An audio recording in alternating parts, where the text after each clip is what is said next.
sham hain ring na in raman laka anni haida ding chun pathin ni an sak no ei ni chalai hai khom ring na in kal cho ei ti sandam na thu pung ni fesu ke ti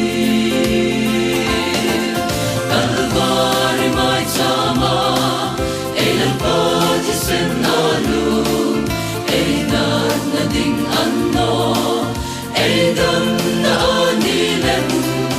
atur na kalvari singin kal so ei ti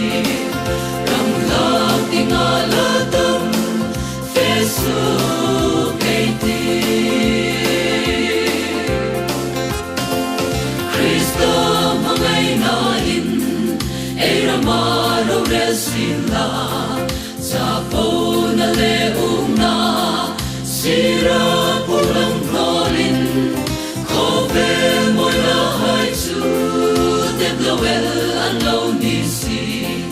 kalvari tlam chan chin pung dar ei ti kalvari mai chama ei la pati sen alum ei na ding anno ei dam na ani lem atur na kalvari singin kan so ei ti ram lak ding ala dam fesu ke ti ram ti mai pan mek lai mel ma do ra ra sin khom ei ring na suk sha tin hui sen na hun ta e nong ting a thil hai theng la ma ting pan ning Krista mangai na thu pung dar ei ti kalvari mai chama ei lan pati sen alum ei na ding anno ei dam na ani lem atur na kalvari singin kal so ei ti